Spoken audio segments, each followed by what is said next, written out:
ਹੁੰਦੇ ਜਿੱਦਾਂ milk teeth ਹੋ ਗਏ ਹੈ ਨਾ, ਅਤੇ ਅੱਗੋਂ ਬਾਅਦ 'ਚੋਂ ਪਰਮਾਨੈਂਟ ਟੀਥ ਆਉਂਦੇ ਨੇ।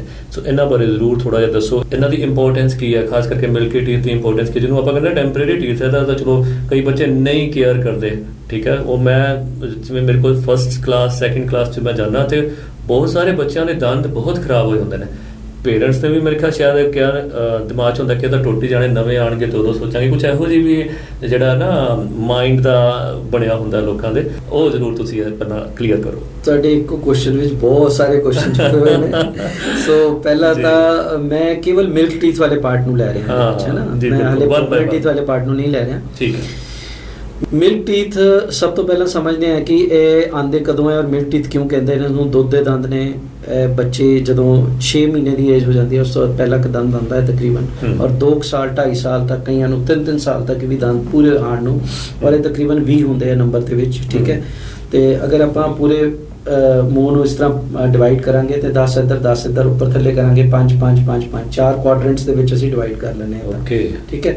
ਤੇ ਅਗਰ ਉਹ ਇਸ ਤਰੀਕੇ ਨਾਲ ਦੇਖੀਏ ਤਾਂ ਜਿਹੜਾ ਮਿਲਕ ਟੀਥ ਹੈ 6 ਮਹੀਨੇ ਦੀ ਉਮਰ 'ਚ ਆਇਆ, ਯਾਨੀ ਕਿ ਜਦੋਂ ਬੱਚਾ ਦੁੱਧ ਦੀ ਡਾਈਟ ਤੇ ਆ, ਠੀਕ ਹੈ, ਕੰਪਲੀਟ ਮਦਰਸ ਮਿਲਕ ਤੇ ਹੈਗਾ, ਡਿਪੈਂਡੈਂਟ ਆ, ਤੇ ਉਸ ਵੇਲੇ ਅਗਰ ਉਸ ਨੂੰ ਦੰਦ ਆ ਰਿਹਾ ਤਾਂ ਕਰਕੇ ਉਸ ਨੂੰ ਮਿਲਕ ਟੀਥ ਕਹਿੰਦੇ ਆ। ਚਾਈਲਡ ਟੀਥ ਕਹਿ ਸਕਦੇ ਆ, ਬੱਚਿਆਂ 'ਚ ਆ ਰਿਹਾ, ਬੇਬੀ ਟੀਥ ਕਹਿ ਦਿੰਦੇ ਆ, ਹੈ ਨਾ, ਡੈਸ਼ੀਡੂਅਸ ਟੀਥ ਕਹਿ ਦਿੰਦੇ ਆ। ਡੈਸ਼ੀਡੂਅਸ ਦਾ ਕੀ ਮਤਲਬ ਹੁੰਦਾ? ਡੈਸ਼ੀਡੂਅਸ ਤੁਸੀਂ ਸੁਣਿਆ ਹੋਣਾ, ਤੁਸੀਂ ਆਪਣੀ ਪੜ੍ਹਾਈ 'ਚ ਦੇਖਿਆ ਹੋਣਾ, ਡੈਸ਼ੀਡੂਅਸ ਲੀਵਸ ਹੁੰਦੀਆਂ ਨੇ, ਯਾਨੀ ਕਿ ਜਿਹੜੀਆਂ ਝੜ ਜਾਂਦੀਆਂ, ਗਿਰ ਜਾਂਦੀਆਂ, ਇੱਦਾਂ ਹੀ ਡੈਸ਼ੀਡੂਅਸ ਵਰਡ ਉਸ ਨੂੰ ਕਹਿੰਦੇ ਆ। ਤਾਂ ਡੈਸ਼ੀਡੂਅਸ ਟੀਥ ਮੀਨਸ ਜਿਹੜਾ ਗਿਰ ਜਾਂਦਾ, ਝੜ ਜਾਂਦਾ, ਠੀਕ ਹੈ। ਉਹ ਕਦੋਂ ਤੱਕ ਹੁੰਦਾ? ਹੁਣ 6 ਮਹੀਨੇ ਤੋਂ 2.5-3 ਸਾਲ ਤੱਕ ਉਹ ਆਏ, ਉਸ ਤੋਂ ਬਾਅਦ ਉਹ 6 ਸਾਲ ਤੱਕ ਪੱਕੇ ਰਹਿੰਦੇ ਆ, ਠੀਕ ਹੈ। 6 ਤੋਂ ਲੈ ਕੇ 13 ਸਾਲ ਤੱਕ ਦੁੱਧ ਦੇ ਦੰਦ ਹੌਲੀ ਹੌਲੀ ਡਿੱਗਦੇ ਆ ਤੇ ਪਰਮਾਨੈਂਟ ਹੌਲੀ ਹੌਲੀ ਆਉਂਦੇ ਆ, ਰਿਪਲੇਸਮੈਂਟ ਹੁੰਦੀ ਹੈ। ਜੌ ਦਾ ਸਾਈਜ਼ ਵੱਡਾ ਹੁੰਦਾ ਜਾਂਦਾ, ਬੱਚਾ ਗਰੋ ਕਰਦਾ ਜਾਂਦਾ, ਤੇ 5 ਦੀ ਜਗ੍ਹਾ 8 ਹੋ ਜਾਂਦੇ ਆ, 8 ਚੌਕੇ 32 ਤੇ 20 ਦੇ ਲੈ ਕੇ 32 ਹੋ ਜਾਂਦੇ ਆ। 32 ਤਾਂ ਹੀ ਹੋਣਗੇ ਜਦ ਜਵਾੜਾ ਵੱਡਾ ਹੋਊਗਾ, 19 ਕੁ ਸਪੇਸ ਦੇ ਵਿੱਚ ਤਾਂ ਉਹ ਚੀਜ਼ ਨਹੀਂ ਆ ਸਕਦੀ, ਇਹ ਤਾਂ ਸ਼ੋਰ ਹੈ। ਤੇ ਉਹ ਤਾਂ ਹੀ ਕੰਪਲੀਕੇਸ਼ਨਸ ਹੁੰਦੀਆਂ ਨੇ, ਉਸ ਟਾਈਮ ਤੇ ਲੋਕੀ ਚੈੱਕਅਪ ਨਹੀਂ ਕਰਾਉਂਦੇ ਤੇ ਫਿਰ ਉਹਦੇ ਕੰਪਲੀਕੇਸ਼ਨਸ ਵੱਧ ਜਾਂਦੀ ਹੈ। ਖੈਰ ਐਨੀਵੇਜ਼, ਤੇ ਮਿਲਕ ਟੀਥ ਦੀ ਇੰਪੋਰਟੈਂਸ ਕੀ ਹੈ? ਮਿਲਕ ਟੀਥ ਸਭ ਤੋਂ ਪਹਿਲਾਂ ਤਾਂ ਸਪੇਸ ਦੇ ਰਿਹਾ ਨਾ ਰੈਗੂਲਰ ਜਿਹੜੇ ਪਰਮਾਨੈਂਟ ਟੂਥ ਹੈ ਉਸ ਨੂੰ ਆਉਣ ਲਈ। ਯਾਨੀ ਅਗਰ ਉਹਦੇ ਵਿੱਚ ਕੋਈ ਪ੍ਰੋਬਲਮ ਆਈ ਹੈ, ਉਹਦੇ ਵਿੱਚ ਕੈਵਿਟੀ ਆਈ ਹੈ, ਤਾਂ ਤੁਸੀਂ ਇਹ ਵੀ ਦੇਖੋ ਕਿ ਕੱਲ ਨੂੰ ਉਹਦੀ ਕੈਵਿਟੀ ਜਿਹੜੀ ਹੈ ਕਿ ਉਹ ਬੋਨ ਦੇ ਵਿੱਚੋਂ ਟਰੈਵਲ ਕਰਕੇ ਤੁਹਾਡੇ ਪਰਮਾਨੈਂਟ ਟੂਥ ਨੂੰ ਵੀ ਨੁਕਸਾਨ ਕਰ ਸਕਦੀ ਹੈ, ਕਿਉਂਕਿ ਉਹ ਇਨਫੈਕਸ਼ਨ ਜਿਹੜਾ ਸਪਰੈਡ ਕਰੇਗਾ, ਠੀਕ ਹੈ। ਅਗਰ ਉਹ ਟਾਈਮਲੀ ਨਹੀਂ ਗਿਰਿਆ ਤਾਂ ਵੀ ਪ੍ਰੋਬਲਮ ਕਰੇਗਾ, ਕਿਉਂਕਿ ਪਰਮਾਨੈਂਟ ਟੀਥ ਇੱਧਰ ਉੱਧਰ ਨਿਕਲ ਜਾਏਗਾ। ਅਗਰ ਟਾਈਮ ਤੋਂ ਪਹਿਲਾਂ ਗਿਰ ਗਿਆ ਤਾਂ ਵੀ ਪ੍ਰੋਬਲਮ ਕਰੇਗਾ। ਮਤਲਬ ਇਹ ਉਸ ਦੀ ਇੰਪੋਰਟੈਂਸ ਹੈ। ਰੱਬ ਨੇ ਜੋ ਵੀ ਚੀਜ਼ ਬਣਾਈ ਹੈ, ਰੱਬ ਦਾ ਇੱਕ ਜੋ ਸਿਸਟਮ ਹੈ ਨਾ, ਉਹ ਇੰਨਾ ਫੁੱਲ ਪ੍ਰੂਫ ਹੈ ਕਿ ਦੇਖੋ ਉਸਨੇ ਪਹਿਲੇ ਬੱਚਿਆਂ ਵਾਲੇ ਦੰਦ ਦਿੱਤੇ, ਸੌਫਟ ਜੇ ਦੰਦ ਦਿੱਤੇ, ਤੁਹਾਡੀ ਸੌਫਟ ਜੀ ਡਾਈਟ ਸੀਗੀ, ਤੁਹਾਡੇ ਮੂੰਹ ਨੂੰ ਐਕੋਮੋਡੇਟ ਕਰਦੇ ਹੋਏ ਦਿੱਤੇ, ਠੀਕ ਹੈ। ਬਹੁਤ ਡੀਪਲੀ ਮੈਂ ਅਗਰ ਜਾਂਦਾ ਨਾ, ਜਦੋਂ ਵੀ ਸਾਇੰਸ ਪੜ੍ਹਦਾ ਤੇ ਉਨਾ ਹੀ ਰੱਬ ਤੇ ਫੇਥ ਵੱਧਦਾ ਜਾਂਦਾ। ਕਿਆ ਬਾਤ, ਮਤਲਬ ਉਹ ਉਨੀ ਕੁ ਗੋਡ ਦੀ, ਮਤਲਬ ਉਹ ਅਲਮਾਈਟੀ ਦੀ ਉਹ ਚੀਜ਼ ਦੇਖੇ, ਯਾਰ ਕਮਾਲ ਹੈ, ਕਾਦਰ ਤੇਰੀ ਕੁਦਰਤ ਤੂੰ ਬਣਾਈ ਕਿਵੇਂ ਯਾਰ, ਕਿ ਕਿੱਦਾਂ ਕਿੰਨੀਆਂ ਬਰੀਕੀਆਂ ਨਾਲ ਤੁਸੀਂ ਕੰਮ ਕੀਤਾ ਹੋਇਆ। ਮੈਂ ਇਸ ਗੱਲ ਤੇ ਇੱਕ ਵਾਰੀ ਮਤਲਬ ਆਪਣੇ ਬੈਠੇ ਬੈਠੇ ਹੀ ਮੇਰੇ ਮਾਈਂਡ 'ਚ ਆਇਆ ਸੀਗਾ ਵੀ ਇਹਦਾ ਕ੍ਰਮ ਉਲਟਾ ਕਿਉਂ ਨਹੀਂ ਹੈ, ਕਿਉਂ ਨਹੀਂ ਹੈਗਾ, ਵੀ ਪਹਿਲੇ ਇਹ ਕਿਉਂ ਨਹੀਂ ਨਿਕਲਿਆ, ਬਾਅਦ 'ਚ ਇਹ ਕਿਉਂ ਨਿਕਲਿਆ। ਉਹਨੇ ਸ਼ੇਪ ਉੱਦਾਂ ਦੀ ਬਣਾਉਣੀ ਸੀਗੀ, ਇਸ ਕਰਕੇ ਉਹਦਾ ਇਹ ਸਿਸਟਮ ਜਿਹਾ ਬਣਦਾ। ਤੇ ਮਿਲਕ ਟੂਥ, ਹਾਂ ਬਿਲਕੁਲ ਇਹ ਠੀਕ ਕਹਿ ਰਹੇ ਨੇ ਤੁਸੀਂ ਵੀਰ ਜੀ, ਜਿਹੜੀ ਗੱਲ ਤੁਸੀਂ ਪੁਆਇੰਟ ਆਊਟ ਕੀਤੀ ਹੈ ਕਿ ਲੋਕਾਂ ਦਾ ਅੱਧਾ ਮੰਨਣਾ ਹੀ ਹੁੰਦਾ, ਬਜ਼ੁਰਗ ਵੀ ਉਹਨਾਂ ਨੂੰ ਇਹ ਸਿਖਾ ਦਿੰਦੇ ਆ, ਕਿਹੜਾ ਕੋਈ ਯਾਰ ਇਹਦਾ ਇਹ ਤਾਂ ਧੋਤਾ ਜਾਂਦਾ ਖਰਾਬ ਹੋ ਜਾਊਗਾ, ਡਿੱਗ ਜੂ, ਕੋਈ ਗੱਲ ਨਹੀਂ, ਪਰਮਾਨੈਂਟ ਆਏਗਾ, ਉਹ ਵਧੀਆ ਆਉਣਾ ਚਾਹੀਦਾ। ਲੇਕਿਨ ਅਗਰ ਉਹ ਖਰਾਬ ਹੋ ਗਿਆ ਔਰ ਉਹਦੇ ਕਰਕੇ ਕੋਈ ਡੈਮੇਜਸ ਹੋ ਗਏ ਔਰ ਉਹਦਾ ਇਨਫੈਕਸ਼ਨ ਸਪਰੈਡ ਹੋ ਗਿਆ, ਡੈਫੀਨੇਟਲੀ ਪਰਮਾਨੈਂਟ ਟੂਥ ਨੂੰ ਬਹੁਤ ਸਾਰੀ ਪ੍ਰੋਬਲਮਸ ਆਉਣ ਦੇ ਚਾਂਸਸ ਰਹਿੰਦੇ ਨੇ। ਸੈਕਿੰਡ, ਤੁਸੀਂ ਇਹ ਦੇਖੋ ਕਿ ਅਗਰ ਮਿਲਕ ਟੂਥ ਖਰਾਬ ਹੈ, ਮੇਰੇ ਕੋਲ ਹੁਣ ਜੋ ਕੇਸਿਸ ਆਉਂਦੇ ਨੇ ਬੱਚਿਆਂ ਦੇ ਬਹੁਤ ਵੱਧ ਗਏ ਨੇ ਬਿਕੋਜ਼ ਆਫ ਡਾਈਟ ਇਸ਼ੂਜ਼, ਹੈ ਨਾ। ਰॉ ਫੂਡ ਖਾ ਨਹੀਂ ਰਹੇ ਸੀ, ਬੇਕ ਫੂਡ ਖਾ ਰਹੇ ਹਾਂ, 1 ਸੈਕਿੰਡ। ਜਿਹੜੇ ਕੋਲ ਸਾਡੇ ਕੋਲ ਸ਼ੂਗਰ, ਕੈਂਡੀਜ਼, ਇਹ ਉਹ ਬਾਹਰ ਜਿੰਨਾ ਜੰਕ ਫੂਡ ਹੈ ਉਹ ਵੱਧਦਾ ਜਾ ਰਿਹਾ, ਜਿਹਦੇ ਕਰਕੇ ਐਸਿਡ ਦੀ ਮਾਤਰਾ ਜ਼ਿਆਦਾ ਬਣਦੀ ਹੈ, ਕੈਵਿਟੀਜ਼ ਜ਼ਿਆਦਾ ਬਣਦੀਆਂ ਨੇ, ਉਸ ਦੇ ਕਰਕੇ ਬੱਚਿਆਂ ਨੂੰ ਪੇਨ ਵੀ ਹੁੰਦੀ ਹੈ। ਔਰ ਮੈਂ ਇੱਕ ਵਾਰੀ ਸਕੂਲ ਹੈਲਥ ਪ੍ਰੋਗਰਾਮ ਦੇ ਵਿੱਚ ਐਂਟਰ ਕੀਤਾ ਸੀ, ਤੇ ਉੱਥੇ ਮੈਨੂੰ ਸਕੂਲਾਂ ਤੋਂ ਪਤਾ ਲੱਗਿਆ ਸੀਗਾ ਕਿ ਦੇਰ ਇਜ਼ ਜੋ ਐਬਸੈਂਟ ਦਾ ਰੇਸ਼ੀਓ ਹੈ ਉਹ ਟੂਥ ਐਗ ਕਰਕੇ ਬਹੁਤ ਜ਼ਿਆਦਾ ਹੈ। ਓਕੇ, ਦੰਦਾਂ ਦੇ ਵਿੱਚ ਦਰਦ ਹੈ, ਵੀ ਉਹ ਡੈਂਟਿਸਟ ਕੋਲ ਗਏ ਨੇ, ਉਹ ਖਾ ਨਹੀਂ ਪਾ ਰਿਹਾ, ਉਹਦੇ ਸਵੈਲਿੰਗ ਆ ਗਈ, ਉਹਦੇ ਕਰਕੇ ਉਹਨਾਂ ਨੂੰ ਛੁੱਟੀਆਂ ਲੈਣੀ ਪੈ ਰਹੀ ਹੈ, ਜਾ ਨਹੀਂ ਪਾ ਰਹੇ। ਤਾਂ ਬੜਾ ਸਰਪ੍ਰਾਈਜ਼ਿੰਗ ਸੀਗਾ। ਤੇ I was the part of national school health programme, ਉਸ ਦੇ ਤਹਿਤ ਮਤਲਬ ਇਹ ਸਾਨੂੰ ਸਰਵੇ ਕਰਨ ਦਾ ਮੌਕਾ ਮਿਲਿਆ ਸੀਗਾ। ਤੋ ਇਹ ਬੜੇ ਸਰਪ੍ਰਾਈਜ਼ਿੰਗ ਫੈਕਟ ਨੇ। ਮਿਲਕ ਟੂਥ ਦਾ ਬਹੁਤ ਧਿਆਨ ਰੱਖਣਾ ਚਾਹੀਦਾ ਤਾਂ ਕਿ ਅੱਗੇ ਦੀ ਲਾਈਫ ਵੀ ਉਸ ਤਰੀਕੇ ਨਾਲ ਬੈਟਰ ਹੋ ਸਕੇ। ਬਿਲਕੁਲ। ਸੋ ਪਿਆਰੇ ਬੱਚਿਓ, ਇਹ ਕੁਐਸਚਨ ਮੈਂ ਤੁਹਾਡੇ ਵਾਸਤੇ ਹੀ ਪੁੱਛਿਆ ਸੀ ਤਾਂ ਕਿ ਤੁਹਾਨੂੰ ਜਿਹੜਾ ਚੰਗੀ ਤਰ੍ਹਾਂ ਸਮਝ ਆ ਜਾਏ, ਤੇ ਇਹ ਪ੍ਰੋਗਰਾਮ ਜਿਹੜਾ ਤੁਸੀਂ ਦੇਖਣਾ ਤੇ ਆਪਣੇ ਸਾਰੇ ਜਿੰਨੇ ਵੀ ਤੁਹਾਡੇ ਫਰੈਂਡ ਸਰਕਲ ਆ ਉਹਨਾਂ ਨੂੰ ਵੀ ਦੱਸਣਾ ਹੈ ਕਿ ਅਸੀਂ ਜਿਹੜਾ ਹੈ ਇੱਥੇ ਸੁਣਿਆ ਸੀ ਤੇ ਸਾਰਿਆਂ ਨੇ ਆਪਣੇ ਦੰਦਾਂ ਦਾ ਸ਼ੁਰੂ ਤੋਂ ਹੀ ਬਹੁਤ ਖਿਆਲ ਰੱਖਣਾ। ਓਕੇ, ਸੋ ਇਹਦੇ ਨਾਲ ਜਿਹੜੀਆਂ ਮੈਂ ਚਾਹਾਂਗਾ ਕਿ ਛੋਟੇ ਬੱਚਿਆਂ ਨੂੰ ਮਿਲਕ ਟੀਥ ਨੂੰ ਲੈ ਕੇ ਵੀ ਕੁਝ ਬਿਮਾਰੀਆਂ, ਕੁਝ ਰੋਗ ਲੱਗਦੇ ਨੇ ਜਿਹੜੇ ਕਿ ਮੈਂ ਕਹਿੰਦੇ ਕਿ ਆਸਾਦ ਹੋ ਜਾਂਦੇ ਨੇ। ਤੁਹਾਡੀ ਨਾ ਫਿਰ ਗੱਲ ਨੂੰ ਮਤਲਬ ਮੇਰੇ ਨਾ ਮੂੰਹ 'ਚ ਰੱਖੀ ਸੀਗੀ ਕਿ ਵੀ ਇਹ ਗੱਲ ਮੈਂ ਭੁੱਲ ਗਿਆ, ਉਹ ਬਾਈ ਚਾਂਸ ਤੁਸੀਂ ਉਹੀ ਕੁਐਸਚਨ ਮੈਨੂੰ ਪੁੱਛ ਲਿਆ। ਐਕਚੁਅਲੀ ਇੱਕ ਜਦੋਂ ਅਸੀਂ ਦੁੱਧ ਦੀ ਬੋਟਲ ਦੇ ਨਾਲ ਬੱਚੇ ਨੂੰ ਫੀਡ ਕਰਾਉਂਦੇ ਆ, ਹਾਂਜੀ, ਠੀਕ ਹੈ, ਤੇ ਮਿਲਕ ਟੀਥ ਦੇ ਵਿੱਚ ਇੱਕ ਰੈਂਪੈਂਟ ਕੈਰੀਜ਼, ਰੈਂਪੈਂਟ ਮੀਨਸ ਕਿ ਮਤਲਬ ਇੱਕਦਮ 5-6 ਦੰਦਾਂ 'ਚ ਇਕੱਠੇ ਤੁਸੀਂ ਦੇਖਿਆ ਹੋਣਾ, ਬਰਾਊਨ ਹੋ ਗਏ, ਕਾਲੇ ਹੋ ਗਏ, ਤੇ ਉਸ ਤਰੀਕੇ ਦੀ ਪ੍ਰੋਬਲਮ ਡਿਵੈਲਪ ਹੋ ਜਾਂਦੀ ਹੈ ਜਿਹੜੀ ਐਸਥੈਟਿਕਲੀ ਵੀ ਬੱਚੇ ਨੂੰ ਵੀ ਡਾਊਨ ਕਰਦੀ ਹੈ ਔਰ ਉਸਦੀ ਇਨਫੈਕਸ਼ਨ ਵੀ ਕਾਜ਼ ਕਰਦੀ ਹੈ, ਉਸਦੀ ਸਿਸਟਮਿਕ ਹੈਲਥ ਨੂੰ ਵੀ ਕੰਪਰੋਮਾਈਜ਼ ਕਰਦੀ ਹੈ। ਤਾਂ ਇਸ ਤਰੀਕੇ ਦੀਆਂ ਦਿੱਕਤਾਂ ਉਹਦੇ ਨਾਲ ਬੱਚੇ ਨਾਲ ਆ ਜਾਂਦੀਆਂ, ਤੇ ਪੇਰੈਂਟਸ ਨੂੰ ਉੱਥੇ ਬੜਾ ਧਿਆਨ ਰੱਖਣਾ ਹੈ ਕਿ ਜਿਹੜਾ ਵੀ ਉਹ ਦੁੱਧ ਦੀ ਬੋਟਲ ਯੂਜ਼ ਕਰ ਰਹੇ ਆ ਉਹਨੂੰ ਕਲੀਨ ਪ੍ਰੋਪਰਲੀ ਕਰਨ, ਸ਼ੂਗਰ ਦੀ ਮਾਤਰਾ ਘੱਟ ਹੋਵੇ ਤੇ ਉਹ ਇਨਫੈਕਟ ਉਹਦੇ ਮੂੰਹ 'ਚ ਲੱਗੀ ਨਾ ਰਹਿ ਜਾਣ, ਰਾਤ ਨੂੰ ਲਗਾ ਕੇ ਨਰਸਿੰਗ ਬੋਟਲ ਕੈਰੀਜ਼ ਵੀ ਕਹਿੰਦੇ ਆ ਉਹਨੂੰ, ਹੈ ਨਾ, ਨਰਸਿੰਗ ਬੋਟਲ ਕੈਰੀਜ਼, ਤੇ ਉਹ ਵੀ ਇੱਕ ਟਰਮ ਬਣਿਆ ਹੋਇਆ। ਇਹ ਬੜੀ ਕਾਮਨ ਪ੍ਰੋਬਲਮ ਹੈ ਮਿਲਕ ਟੀਥ ਦੀ। ਸੋ ਇਹ ਪੇਰੈਂਟਸ ਅਗਰ ਥੋੜਾ ਜਿਹਾ ਵੀ ਇਸ ਚੀਜ਼ ਦਾ ਧਿਆਨ ਰੱਖਣ ਤੇ ਇਸ ਚੀਜ਼ ਨੂੰ ਇਹਨੂੰ ਇਗਨੋਰ ਕਰ ਸਕਦੇ ਆ। ਓਕੇ, ਸੋ ਅਗਲਾ ਕੁਐਸਚਨ ਸੇਮ ਹੈ ਪਰ ਵਿਸ਼ਾ ਅਲੱਗ ਹੈ। ਕੁਐਸਚਨ ਇਹ ਮੈਂ ਤੁਹਾਡੇ ਕੋਲ ਪੁੱਛਿਆ ਸੀ ਮਿਲਕ ਟੀਥ ਲਈ, ਹੁਣ ਜਿਹੜੇ ਅੱਗੇ ਪਰਮਾਨੈਂਟ ਟੀਥ ਆਉਂਦੇ ਨੇ ਕਿ ਉਹਨਾਂ ਦੀ ਇੰਪੋਰਟੈਂਸ ਕੀ ਹੈ? ਮੇਰੇ ਖਿਆਲ ਕਾਫੀ ਤੁਸੀਂ ਆਲਰੇਡੀ ਪਿਛਲੇ ਆਪਣੇ ਜਵਾਬ ਵਿੱਚ ਕਲੀਅਰ ਕਰ ਚੁੱਕੇ ਹੋ।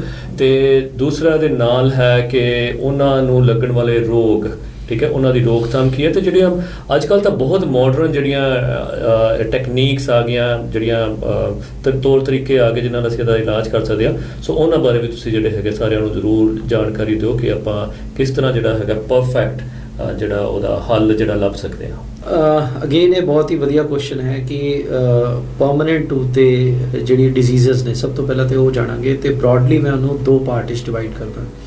ਇੱਕ ਗਮਸ ਡਿਜ਼ੀਜ਼ ਤੇ ਇੱਕ ਜਿਹੜੀ ਟੂਥ ਦੇ ਵਿਚਕਾਰ ਡਿਜ਼ੀਜ਼। ਤੇ ਟੂਥ ਦੇ ਵਿਚਕਾਰ ਜਿਹੜੀ ਹੈ ਸਭ ਤੋਂ ਕਾਮਨ ਡਿਜ਼ੀਜ਼ ਆਪਾਂ ਸੁਣੀ ਹੋਈ ਹੈ ਵੀ ਉਹ ਕੈਵਿਟੀਜ਼, ਯਾਨੀ ਕਿ ਕੀੜਾ ਲੱਗਣਾ, ਕੋੜ ਲੱਗਣਾ, ਠੀਕ ਹੈ। ਤੇ ਜਿਹੜੀ ਗਮਸ ਡਿਜ਼ੀਜ਼ ਹੈ ਉਹ ਕਾਮਨਲੀ ਜਿਹੜੀ ਭਾਸ਼ਾ ਦੇ ਵਿੱਚ ਤੁਸੀਂ ਸੁਣਿਆ ਹੋਣਾ ਹੈ ਕਿ ਵੀ ਇਹਦੇ ਸੂੜਿਆਂ ਤੋਂ ਬਲੱਡ ਆ ਰਿਹਾ ਹੈ ਨਾ, ਔਰ ਕਈ ਜਗ੍ਹਾ ਤੇ ਇਸਨੂੰ ਪਾਇਰੀਆ ਦਾ ਨਾਂ ਬੜਾ ਹੀ ਕਾਮਨਲੀ ਦਿੱਤਾ ਜਾਂਦਾ ਵੀ ਇਸਨੂੰ ਪਾਇਰੀਆ ਦੇ ਜਗ੍ਹਾ ਤੁਸੀਂ ਦੇਖਿਆ ਹੋਣਾ ਮੰਜਨ ਵਿਕਦੇ ਹੁੰਦੇ ਨੇ ਪਿੰਡਾਂ ਦੇ ਵਿੱਚ, ਹੈ ਨਾ ਜੀ। ਤੇ ਉਹ ਬੇਸਿਕਲੀ ਕੀ ਹੈ ਕਿ ਵੀ ਅਗਰ ਆਪਾਂ ਦੇਖਿਆ ਜਾਏ ਤਾਂ ਕਈ ਲੋਕ ਕਹਿੰਦੇ ਵੀ ਕੈਵਿਟੀ ਸਭ ਤੋਂ ਵੱਡੀ ਪ੍ਰੋਬਲਮ ਹੈ, ਤੇ ਇਹ ਬਹੁਤ ਵੱਡਾ ਮਿਥ ਨਿਕਲਿਆ ਕਿਉਂਕਿ ਮੈਂ ਜਿੰਨੇ ਵੀ ਪੰਜਾਬ ਦੇ ਪੂਰੇ ਏਰੀਆ ਦੇ ਵਿੱਚ ਜਿੱਥੇ ਜਾ ਕੇ ਕੈਂਪ ਲਗਾਏ ਔਰ ਜਦੋਂ ਉੱਥੇ ਮਰੀਜ਼ਾਂ ਨੂੰ ਚੈੱਕਅਪ ਕੀਤਾ ਤੇ ਮਤਲਬ 500 1000 ਮਰੀਜ਼ ਇਕੱਠੇ ਚੈੱਕਅਪ ਕੀਤੇ ਤੇ ਉਹਦੇ ਵਿੱਚੋਂ 60-70% ਤੱਕ ਮਰੀਜ਼ ਗਮਸ ਡਿਜ਼ੀਜ਼ ਦੇ ਸੀਗੇ, ਕੈਵਿਟੀਜ਼ ਦੇ ਘੱਟ ਸੀਗੇ। ਔਰ ਦੂਸਰੀ ਗੱਲ ਹੈ ਕਿ gums disease is the major cause of the tooth fall, ਯਾਨੀ ਅਗਰ ਦੰਦ ਤੁਹਾਡਾ ਗਿਰ ਰਿਹਾ ਹੈ ਉਹਦੇ ਈਡੈਂਚੁਲਸ ਹੋਣ ਦਾ ਜਿਹੜਾ ਮੇਜਰ ਰੀਜ਼ਨ ਜਿਹੜਾ ਹੈ ਉਹ ਮਸੂੜਿਆਂ ਦੀ ਪ੍ਰੋਬਲਮ ਸੀਗੀ, ਉਹ ਕੈਵਿਟੀ ਨਹੀਂ ਸੀ, ਠੀਕ ਹੈ। ਸੋ ਸਭ ਤੋਂ ਪਹਿਲਾਂ ਤਾਂ ਇਹ ਦੇਖਣਾ ਹੈ ਕਿ ਵੀ ਇਹ ਇਕੁਅਲੀ ਇੰਪੋਰਟੈਂਟ ਹੈ ਅਗਰ ਤੁਹਾਡੇ ਕੈਵਿਟੀ ਨੂੰ ਕਿਵੇਂ ਬਚਾਉਣਾ ਹੈ ਤੇ ਗਮਸ ਡਿਜ਼ੀਜ਼ ਨੂੰ ਕਿਵੇਂ ਬਚਾਉਣਾ ਹੈ, ਠੀਕ ਹੈ।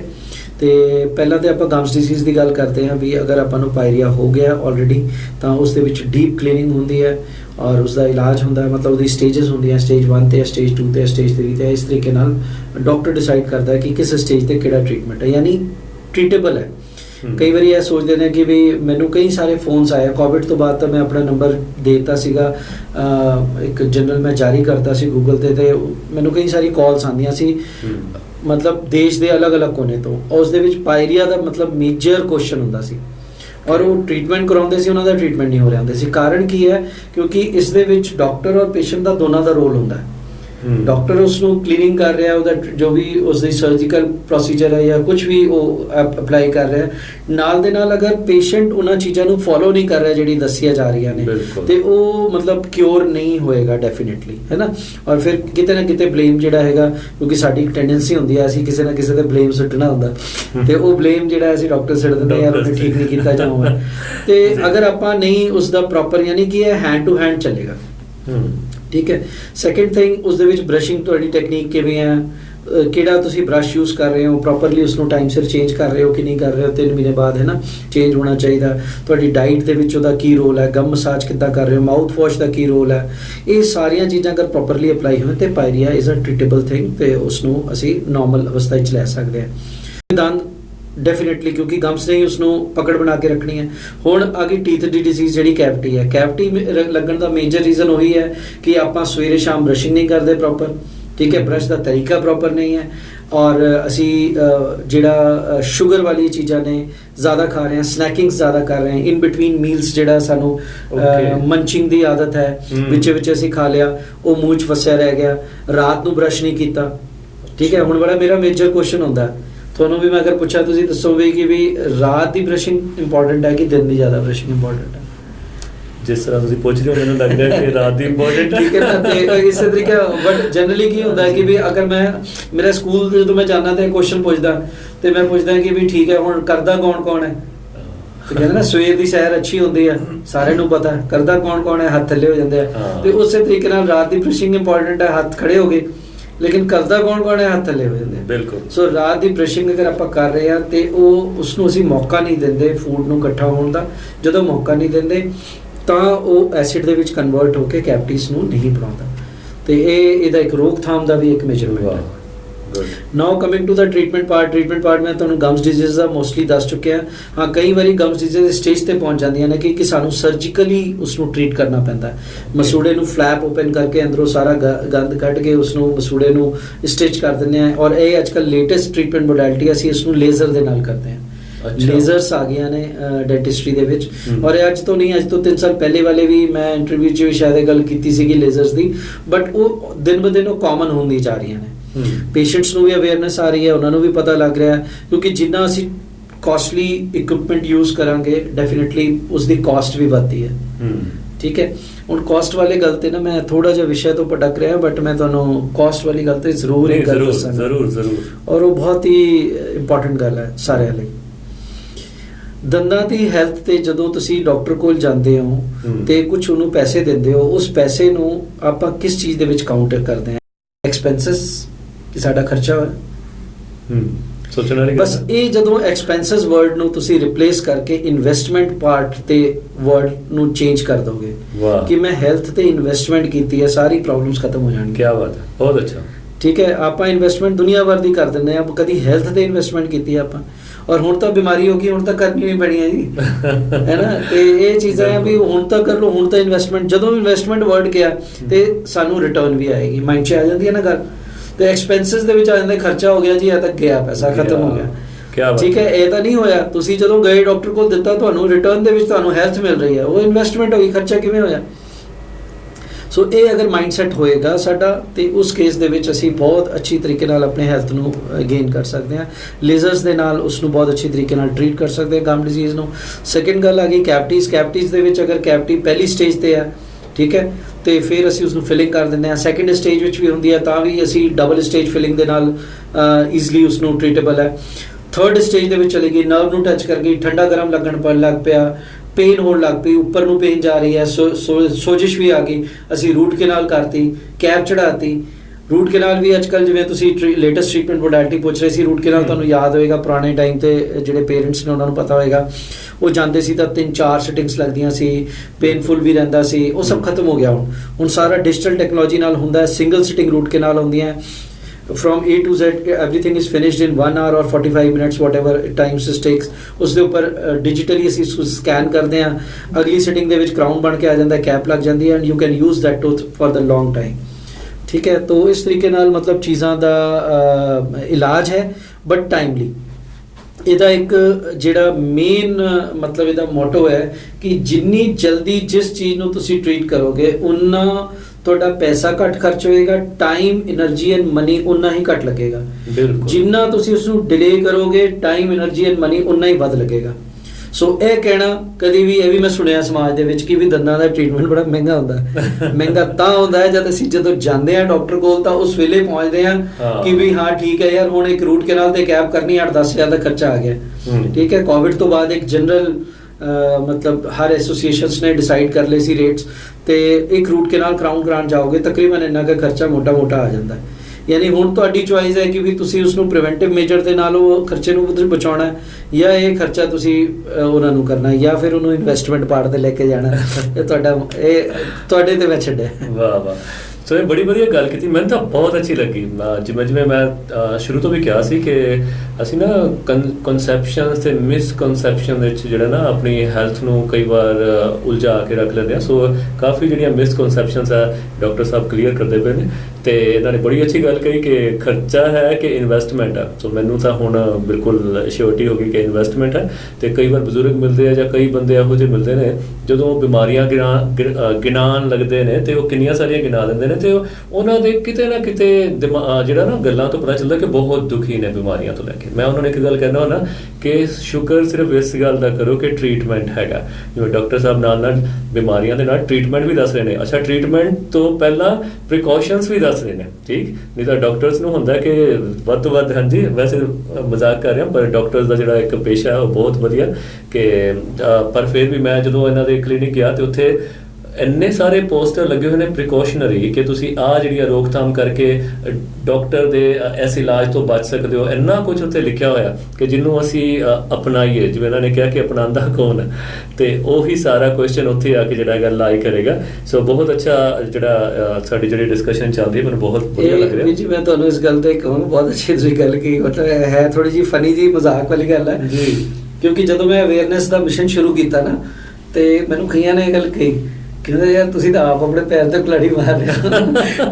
ਤਾਂ ਮੈਂ ਉਹਨਾਂ ਨੂੰ ਦੱਸਿਆ, ਕਿਉਂਕਿ ਅਸੀਂ ਜਦੋਂ ਕਲੀਨਿਕ ਸ਼ੁਰੂ ਵੀ ਕੀਤੀ ਸੀ ਤਾਂ ਅਰਦਾਸ ਹੈ ਕੀਤੀ ਸੀ, ਜੋ ਜੀ ਆਵੇ ਸੋ ਰਾਜੀ ਜਾਵੇ, ਗੁਰਬਾਣੀ ਚ ਲਿਖਿਆ ਹੈ ਨਾ।